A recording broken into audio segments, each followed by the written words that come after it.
Dredge v. Burn. One copy of Dredge already in top 8 in the hands of Ross Merriam. Can teammate Tom Ross join him? Todd Anderson was also playing the deck this weekend, the only one of the Roanoke crew to not make day 2. Otherwise, this deck has looked very impressive on camera every time that we've covered it. So you said this is a weaker matchup for Dredge. Talk me through it, because Dredge, we've seen them be really fast this weekend. Yep, but the thing about Burn is basically always killing you on turn 4. Sometimes turn 3, but if it's not killing you on turn 4, it's because of your interaction or their deck just not functioning to expectancy. Okay. Dredge is a very high power deck. It can put a lot of power onto the table as early as turn 2, but it's usually actually ending the game maybe turn 5 at the earliest, so you're just behind by one full fundamental turn with your wins.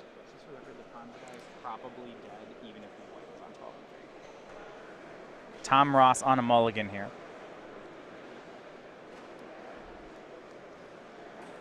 So it's not so much a complicated matchup. This is just a straight race. Oh, yeah.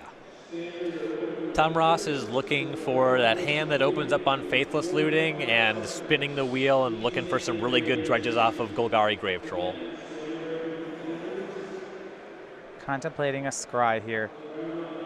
Thomas Watson will be on the plate. If this is as much of a racing matchup as I believe you believe it to be, that's huge. Yeah, play is massive here. As you know, Thomas Watson, this is his 3rd trip to the feature match area this tournament on a creature light burn build, playing cards like Bump in the Night instead of the expected Wild Nacatl. As we move to sideboard games, interestingly, Watson has 2 main deck Skullcrack, 1 sideboard, no Atarka's Command, so he has less play against Knot of the Bone. There's only 1 in Ross's 75. Well, that could certainly matter. Here comes Goblin Guide. It's going to attack, flipping Prized Amalgam and dropping Tom to 18. Now, you talked about Burn's turn 3 kills. You said they're rare, but they usually start with Goblin Guide. Yep, this is where they start. Tom will play Insolent Neonate off a mountain. That'll gain him a couple life. No reason to untap Goblin Guide. We all know where that one's going. Back to Thomas Watson, a pair of Grim Lavamancers in his hand.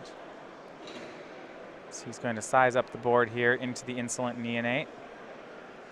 Bloodstained Mire will be sacrificed. Watson getting a basic mountain, just stays at 17. Watson does have a copy of Eidolon of the Great Revel in hand, so fetching for untapped duels could be too much life loss for the way his hand is shaping up. All right, that much. There we go, and there is the Eidolon you talked about. Interestingly, Dredge is not a deck that's known for casting very many spells. So depending on how Tom's hand looks, the Eidolon might be more of a liability for Watson. It's just a 2/2 for 2. Yeah. Insolent Neonate is the draw from Tom Ross. He went down to 16 on that attack. He'll go to 14 from his own lands. So Ross could have blocked the Goblin Guide and activated the Neonate, but he decided to leave the Neonate around. Perhaps nothing juicy to discard just yet? Did you think this means he doesn't have a Dredger? If he had a Grave Troll, I would have thought just what you said. Yeah, presumably no Dredger just yet. Game plan might also be something like using both Neonates to double block one of these 2-power creatures, though that's clearly not the plan now. Yeah, he swings with the Neonate. We know Tom's hand has both a Prized Amalgam and an Insolent Neonate in it. That much we learned off Goblin Guide. So we go back to Thomas Watson. Turn 3, land 3 is Mountain. It's going to swing in for 4, trigger off Goblin Guide. Faithless Looting on top of Tom Ross's deck. You know, the Eidolon of the Great Revel is doing work here, especially if Tom's going to try to Faithless Loot out of this. Yeah. And now we see the plan from Tom. He uses Instant Neonate to discard and draw. He discards Haunted Dead. Isn't he supposed to draw the Faithless Looting? And then pays 2 to discard 2 cards to bring back the Haunted Dead.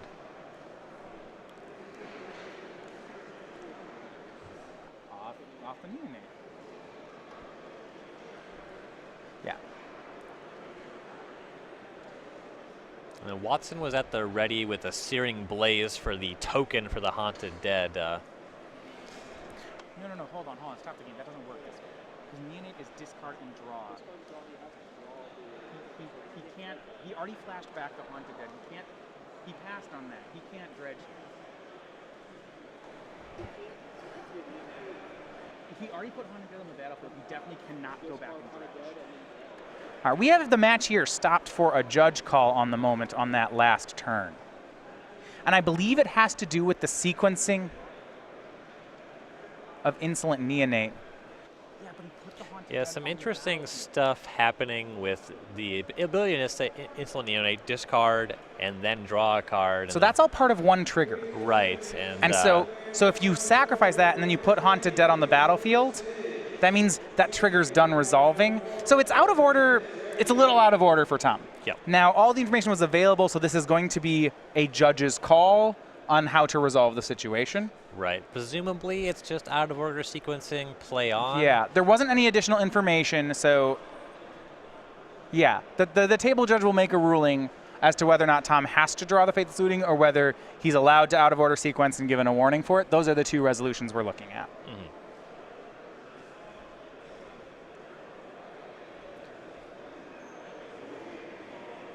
So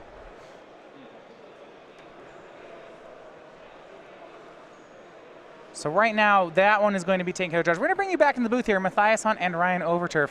We're covering a lot of win-ins here for the top 8 of the Syracuse Open. 4 players in, and we have up to 6 matches that could send a player to the top 8. So everyone's gonna need a win, and they might need some tiebreaker help on top of that.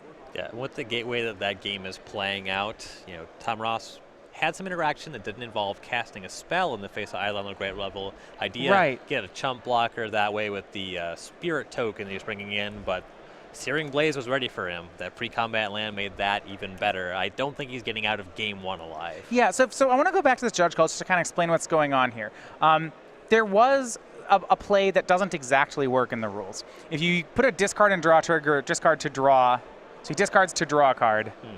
He discards Haunted Dead. In response, he's flashing it back, so he does have a draw. He still has a draw on the stack. Right, that's part of the same ability that's in the process of resolving. Right, so the question is whether or not he had progressed past that window. Well, he can't not draw the card. Yeah, so what's going on is not so much, Magic's not in a place where if you ever do something in the wrong sequence, you're locked into it. There are lots of things that if you do in the wrong order, with a judge can give a warning for that.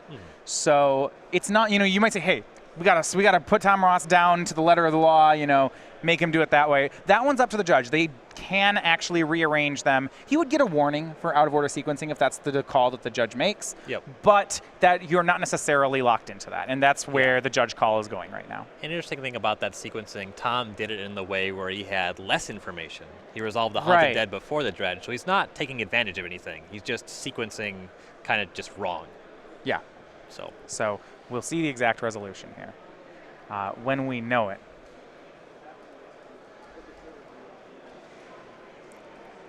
All right. Okay, so we're going to bring you back into the match. Judge call has been resolved. We have Haunted Dead in play. So yeah, that much is fine. He's holding priority with the draw trigger on the stack. He brings back Haunted Dead. He then dredges off the Stinkweed Imp. We are okay. Things move on, and now we're back to Tom's third turn. So on that attack, he made a Spirit Token. The Spirit Token chumped. the Spirit Token got Searing Blaze. Got Searing Blaze. Oh, there we go. So Tom should have dumped to 11 and then 4 points of damage in combat down to 7 is I believe where we are with life totals. Yeah, we'll confirm that here. It was a prized amalgam discarded as well, so on end step Tom got a prized amalgam, and you're exactly right. It's 7 for Tom Ross. Thomas Watson takes 2 off his own Eidolon when he plays the Searing Blaze. He's at 12.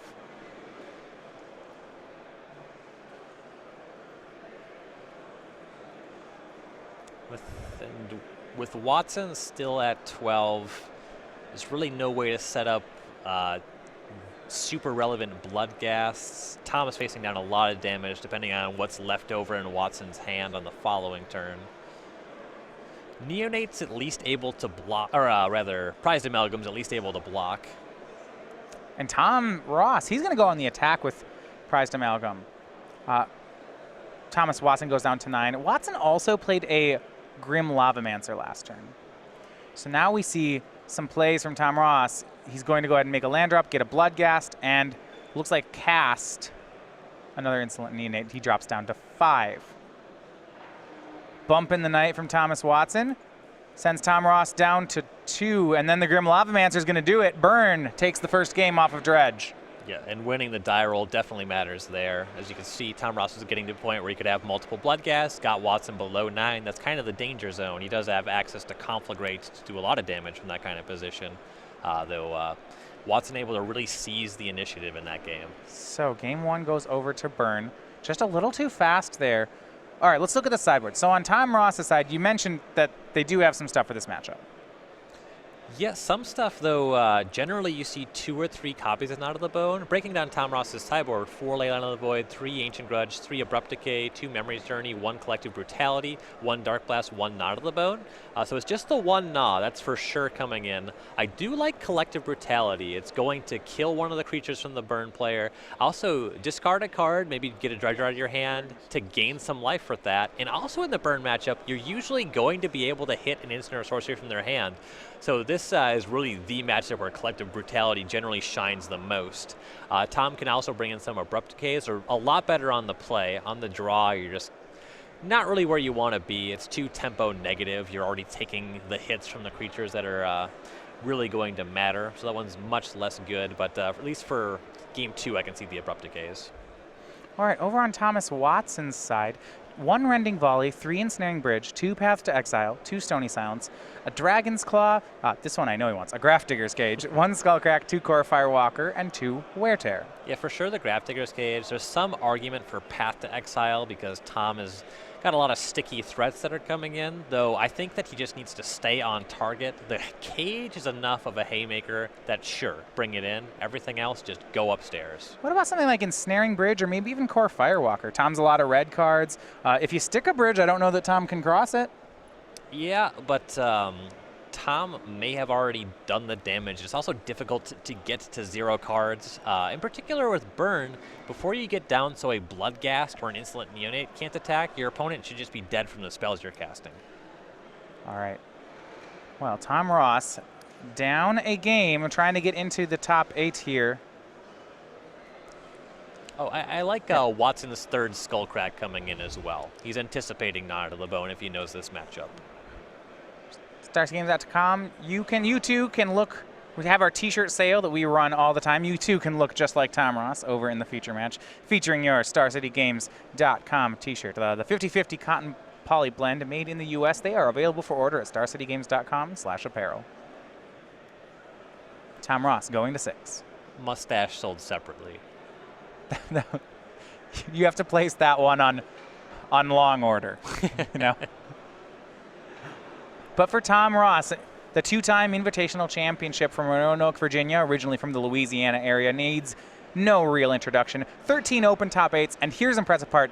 Look at the ratios on these. 4 wins out of 13 top 8s. 2 wins out of 3 invitational top 8s. This is really where he shines. When it comes to must-win matches, Tom wins them. Yeah. We saw earlier in the day Tom Ross winning against Leyline of the Void on 0. He's very good at navigating difficult games and handling high-pressure situations. Not surprising to see that high conversion rate given his temperament. Turn 1, Faithless Looting from Tom. He scried to the top. See Conflagrate in hand. He's going to discard a Stinkweed Imp. He's got a bridge from below in his hand. He's actually not sure if he wants to discard it yet. Yeah, he has some options. There's Conflagrate. You know, a lot of this deck just wants to be in the graveyard. Yeah, it looks like he's Life from the Loams there too. So he'll discard Stinkweed Imp and Conflagrate. And there's a risk if you put the bridge in too early where you can just end up losing it without really gaining anything. Not to mention that sometimes you'll just want to be casting a very early Conflagrate in this matchup if Watson has a creature-heavy draw. Sacred Foundry fetched 4 from Watson. He'll go to 17. The usual burn suspects in hand. He's going to start on, looks like Grim Lavamancer. Oh yeah, Boros Charm, Rift Bolt, Lava Spike, all in his hand. Grim Lavamancer is really funny when you put it heads up against Bridge from Below. It's a 1-card answer. A Dredge from Tom Ross gets him a lot of goods. 2 Narcomoebas are dredged off the Stinkweed Imp, as well as a Bloodghast in the graveyard. Yep, that's solid. Putting enough bodies on the table to present more threats than the Lavamancer is capable of dealing with. Remember, Tom Ross is on a 2 Greater Gargadon build. It means if he gets that bridge from below in his graveyard, Greater Gargadon can start really making an engine. Yeah. So he'll play and fetch with a fetch land. Bloodghast comes out of the graveyard. Tom down to 19. And here is Life from the Loam, bringing back 3 lands. Pretty good turn for Tom Ross. With a Conflagrate in the graveyard, I'll take that. And we go back to Thomas Watson. Turn 2, he's drawn a Skullcrack. And you're saying he might need that in this matchup. Yes. Again, Tom only has the 1 Knot of the Bone, though that card is great at stopping Gnaw from mattering. Yeah, 1 in the sideboard, none in the main. I like this approach from Tom. So the 2 bad matchups you were talking about from Dredge is it's bad against Leyline of the Void, I guess, and it's not good against Burn. And rather than trying to fix its bad matchups, Tom has built a sideboard just to beat up his good matchups, which I'm actually a huge fan of. Yeah. Don't try to be something you're not. If they're getting better in the matchups that you're good against and you're not, maybe they're turning that around, you have to play 2 sideboard games, just solidify those matchups. Thomas Watson takes 2 off a fetch land, and he's Searing Blazes away one of the 2 Narcomoebas. Tom Ross to 16. He will Dredge Life from the Loam. Insolent Neonate and Golgari Grave Troll put into the graveyard. Keep in mind that Conflagrate is in the yard. Tom's going to flashback Faithless Looting, though. Now some big mill coming. Here's Golgari Grave Troll drawn. 6 cards into the graveyard. Among them, a Bridge from Below, a Bloodghast, and a Narcomoeba. That's a great 6. Yes. And then he actually just draws for his other card. No more Dredgers. But Narcomoeba's into play. Tom has already made a land drop this turn, so Bloodghast won't join just yet. This game's looking solid for Tom. Now he discards 2. He discards a 2nd Bridge and a Golgari Grave Troll, swings for 3. Thomas Watson down to 12. With 2 bridges in their yard, he's not killing anything. Yeah. That's if he's killing anything, it's going to be his own creatures. We might see Tom actually just conflagrate down his own team. What about this? Thomas Watson, a lot of burn in his hand, but he actually doesn't have the 3rd land. So the question is if he can cast all this fast enough. Is he even suspending 2 Rift Bolts? It's this mana choke. I mean, Grim Lavamancer. Yeah, he's going to end up missing out on Lavamancer activations just because he doesn't have the mana. Yeah, plays both Rift Bolts. 6 damage for 2 mana. That's a great conversion. We'll go back to Tom Ross. He dredges 6 more, gets another Bloodghast and a Stinkweed Imp. And if you imagine that Watson has a 3rd land, a Lavamancer activation would put Tom to 14, 2 Rift Bolts down to 8, Lavamancer 2 more spells could close it. I believe, wait, if Tom Ross conflagrates, burns off a bunch of things, yeah, I think he's got lethal here. Watch this. Discards his whole hand to conflagrate. 1, yep, this is exactly it. 1 to the blocker, and then abreast of Thomas's face, plays a land. Now the Bloodghast in the graveyard has haste, swings in, and we're on to game 3. Well, 3rd land, not really an issue. I suppose when he makes that line, he does lose all his Bridge from Belows for killing the Lavamancer, but rats. Can't have everything. Didn't need him anyway. Impressive showing from Dredge. No Knot of the Bone there either. Yeah, the games you're winning to really come down to having a damage rates there. Milling a lot of Bloodghast certainly works in the Dredge deck's favor. And the early Narcomoebas also accounted for some damage as well. So these players, we mentioned before, Tom Ross and Thomas Watson about to enter a deciding game 3. Winner of this should be looking good to make it into top 8. Now, if for those of you watching us over on Twitch, you may have your fan here. I know there's a lot of Tom Ross fans watching. So make sure you head over to the feature match with our subscriber-only program. You get to be part of the chat all day. Also, you get to decide the quarterfinals. Tom wins, and you want to see him in top 8, you're going to have to put in that vote. Custom emoticons and everything also given away, only $4.99 a month. If you're watching over on the StarCityGames.com main page, you do have to head on over to Twitch TV/SCG Live to subscribe. Yep, it's going to be a pretty interesting top 8. Some cool decks, some great players. Ross Merriam and Chris Anderson already there. 1 and 2 seeds. I want to watch all of it. For Tom Ross, he is currently competing for the Player of the Year slot.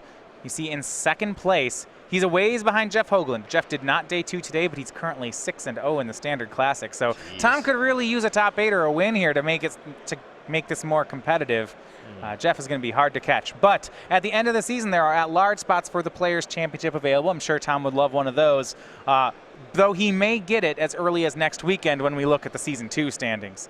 This is going into our Invitational next weekend. The top 3 players at the end of the Invitational, they will qualify. And right now, Tom Ross in second place with a top 8. He'll move to the top of the standings. And Tom Ross, one of the winningest players on the SCG Invitational stage.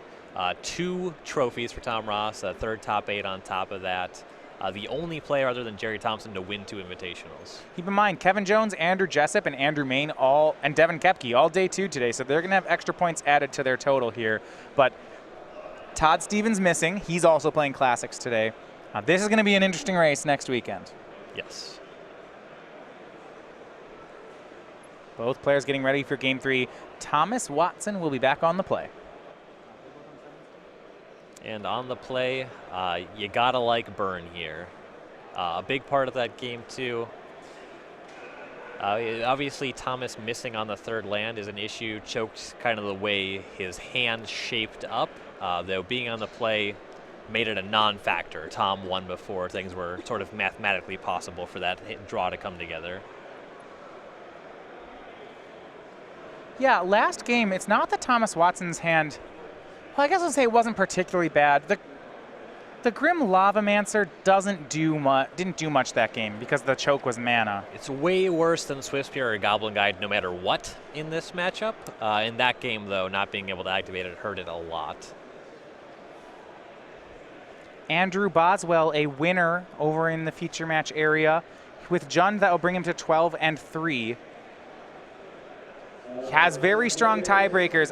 It would be hard for him to miss from here. Yeah. But not impossible. Great tournament for Boswell. We've talked about he's been putting up very consistent results. You know, not top 8 finishes out of the late. If you can get a top 8 this weekend, that'd be huge for him. On the newly minted card hoarder team.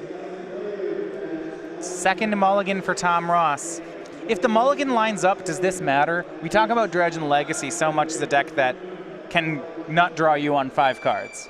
Yeah, so the cards that flip off the top of your deck dramatically impact the way that Dredge plays, but it's not necessarily the 6 cards in his opening hand. It's the 6 cards he finds with Golgari Drave Troll. Some of his very good-looking 7s can turn into nothing. Some of his 5s can turn into explosive starts. It's all about how the deck dredges. Any hand with a turn 1 Faithless Looting can just snowball out of control. And he's kept on 5. So turn 1, it is a Shockland into Monastery Swiftspear from Thomas Watson. Ross down to 19. We go back here. He's got lands, dredgers, and Faithless Looting. He's going to have some game. Yeah. Looks to be a good hand. Just needs the deck to cooperate from here.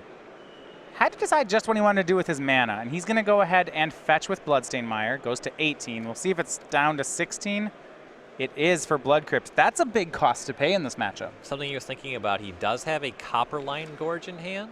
Though getting a fetch zone out of the deck when you're flipping over as many cards as Tom, it increases the odds that his dredges are better as the game progresses. You know, he had the red mana anyway. Yeah, there's got to be more to it than that. It also is another thing you get back with Life from the Loam. It makes that better. I do like that. So, draw 2, discard 2 from Tom. Yeah, it looks... We'll see just what he has here. There's a black card in his hand. Yeah, he'll discard Golgari Grave Troll and Narcomoeba. And I think it might be that he has a copy of Collective Brutality in his hand that he wanted to make sure he could cast. Doesn't want to accidentally flip over his Blood Crypts out of his deck. Exactly. Back to Thomas Watson, turn 2.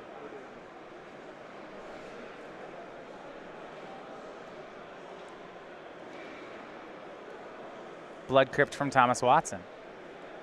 Down to 15. Paying 2 life for the lands from Watson matters a lot less than Ross in this matchup, particularly when he's on the play. And he's going for it. Boros Charm to put Tom to 12, and an attack makes it 10. He'll pass. We talked about how Byrne is such a strong bet to win on turn 4. You feel like with this start, Watson will have a turn 4 if he will have a turn 4 kill if Tom Ross doesn't stop him. Not having a turn 4 would be very surprising here. 6 cards dredged for Tom Ross. He hit a prized amalgam. He hit a Life from the Loam, a Golgari Grave Troll, a Stinkweed Imp, so all the dredgers he could hope for. But no Gnaw to the Bone just yet. And there's a couple of combinations that Tom has to do something to stop Watson from having a turn 3. He's going to play a land, get a Bloodghast back from the graveyard. So you see him rearrange. That prized amalgam's going to wait to come out. Now, if he has Collective Brutality, it would be really strong, right? He could kill the Swift Spear. Drain some life, get a spell out of the hand. Yes, and that's exactly what's going to happen. So he discards 2 cards to fully escalate Collective Brutality. So here are the modes. Monastery Swift Spear gets +2/-2 until end of turn. Thomas Watson's going to lose 2 life, and Ross will gain 2 life, and Tom Ross gets to look at Watson's hand and take an instant or sorcery out of it. This is a huge turn for Tom Ross. Yeah. All 3 modes are excellent. And looking at Watson's hand, it is not very good. Well, Searing Blaze, Lava Spike, and Snaring Bridge appears to be Thomas Watson's hand. The bridges have come out of the sideboard, but I don't know. I mean, Tom Ross can always just go get a big Conflagrate, right? Yeah, exactly. With that bridge plan, there is some pressure on. He does have enough burn to deal half of Ross's life total right now, assuming he gets a landfall for the Searing Blaze. Thomas Watson drew. It was Boros Charm, though. No landfall. Well, that's not a bad draw anyway. He'll pass. We go back to Tom Ross. So how many turns away are we? 12 life. Well, Watson might be under the gun of a two-turn clock from Tom.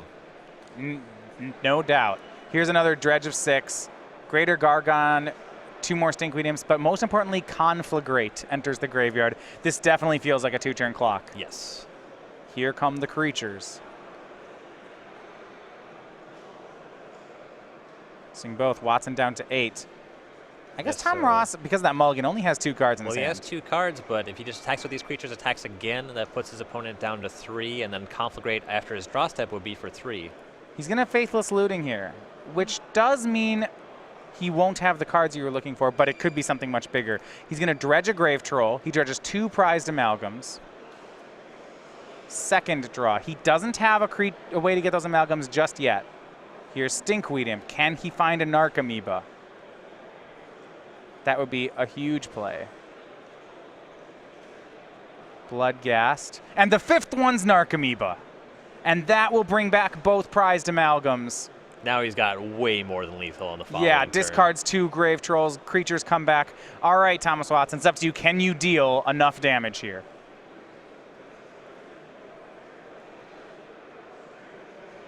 Boros Charm puts Tom Ross down to 8. Watson will need the... peels basic Mountain. He can bridge, play Mountain, play a Snaring Bridge, and he's down to 2 cards. Okay. So that would buy him some time. He needs to draw land. He draws, and that face does not look like a player who just hit the land drop. Look like a bump in the night. I think that Dredge is the thing that goes bump in the night. He has a Lava Spike and a Bump in the Night. He can get Tom to 2, but that 2 life gain off Collective Brutality, the deal 2, you gain 2, and your opponent loses 2, looks to be the difference maker in this match. That card broke this game wide open. Thomas Watson, no choice but to pass the turn. He can't make an Ensnaring Bridge. He's facing down 12 power from Tom Ross, and that might just be the game. Tom Ross dredging Dakmor Salvage for the turn. He's going to play the salvage. 2 Bloodghasts out of the graveyard, and here comes the team. And Tom Ross is going to dredge his way into the top 8, winning in 3 over Thomas Watson's burn deck. That Collective Brutality, huh?